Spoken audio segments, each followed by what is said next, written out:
Before you add anything to that shopping cart, let's shop the house. I'm walking room to room and turning everyday stuff into organizers, cleaners, and little helpers that make life easier and cheaper. There's no special tools needed.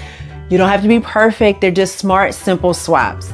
I'm Joy of Frugal Creative Living, and my motto is spend less, create more. And yes, I'm all about having what I need, but I'm also about keeping cash in my bank account. So today, I'm showing you 13 tiny stretches and repurposes that you can do with things you already own and how they can save you some money. So let's go. I don't have a whole lot of cabinet space, so I have to store a lot of items on my walls. So as part of my whole little mounted beverage station, I turned this Ritz cracker box into a hot cocoa packet dispenser. I cut a neat little slot with a notch, covered it with contact paper for easier cleaning, and stuck it to the wall with nano tape. And this dispenser is also great for personal items in the powder room. You just avoid spending money on a specialty dispenser, and you're more likely to use up what you've bought because it's visible, which means less duplication and less waste. Old t-shirts are the best. I cut them up, toss them in the wash, and use them for hand towels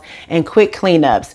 They're soft, they're free, and they live in a basket by my sink. I grabbed 2 hooks and these 2 baskets and hung them on the wall next to the sink. And the top basket holds clean folded t-shirt towels, and the bottom basket is for the dirty ones.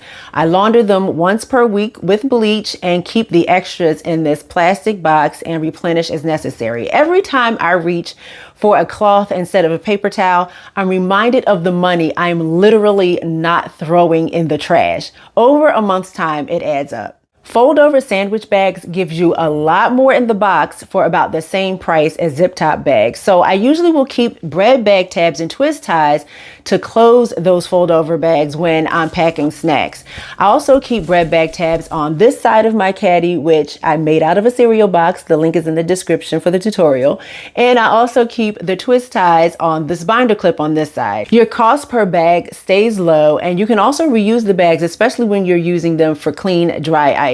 Bread bag tabs also come in handy as key tags, cord identifiers, bookmarks, earbud holders, even clothespins. This one keeps the food budget in check. I just put a plain white sheet of paper inside this small magnetic photo frame that I got from the Dollar Tree some years ago, and I stuck it on the fridge. I added a half a piece of Velcro to the dry erase marker and to the frame to keep the marker handy, and I just jot down the leftovers and soon to be expired foods that we need to eat within the next couple of days. When leftovers don't get forgotten, you waste less and push your next grocery trip a little further out. When the store-bought cleaner runs out and the budget says not this week, I just mix some water, some white vinegar, and a few drops of peppermint oil together to get the job done. It smells fresh and it's perfect for quick wipe downs in the kitchen and the bathroom. You might just want to spot test delicate surfaces like granite and marble. You can skip that $3 to $5 cleaner this week, and you're less tempted to make an extra store run, which usually turns into 5 other little things. I just take 1 sponge, cut it in half, and keep the second half sealed in a baggie so it stays fresh.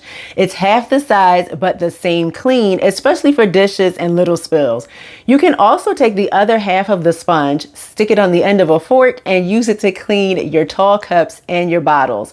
Overall, it just doubles the life of the sponge, so you're buying half as many over the course of a year. Sometimes we only need a tiny bag for a handful of crackers. So you can cut a Ziploc in half and reseal the cut side with a flat iron on low. You can also use a little parchment paper as a buffer. And you've got 2 bags from 1. You're stretching a box of bags to nearly double the quantity so you can delay the next purchase. Labels are great for reducing wasted food, but wasting labels is not okay either. So when I use regular labels from maybe the Dollar Tree, I cut them into thirds so that I'm getting 3 packs for the price of 1. I also just use masking tape and only tear off the length that I need. You're tripling the life of a pack of labels, and you're also making 1 roll of tape last for ages, which means fewer supply runs and fewer impulse purchases. Now for other rooms in the house, a little jewelry gift box becomes a post-it holder that you can mount to the wall with nano tape. Your notepad just stays handy without taking up any desk space, and there's no need to spend money on desk organization doohickeys, and you can also customize it to match your space.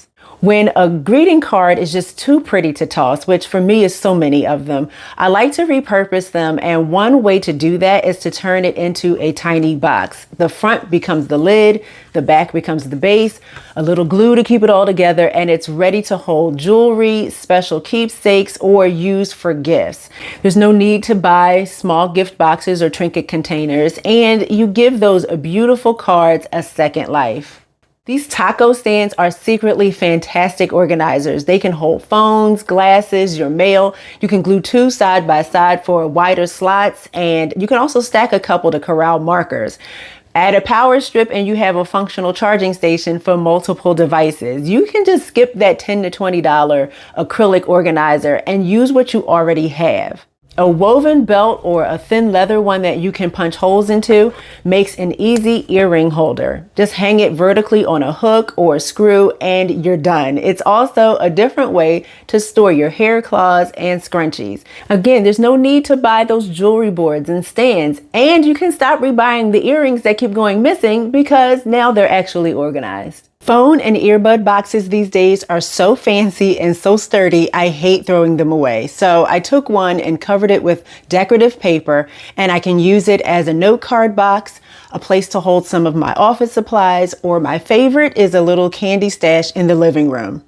You just get this durable, designer-looking storage for free and avoid the temptation of buying cute containers just for the aesthetic. See how the savings start to add up? We're doubling the life of supplies. We're skipping those organizer purchases and actually using up what we already own. For me, it is all about my frugality sparking creativity, and then my creativity just supporting my frugality.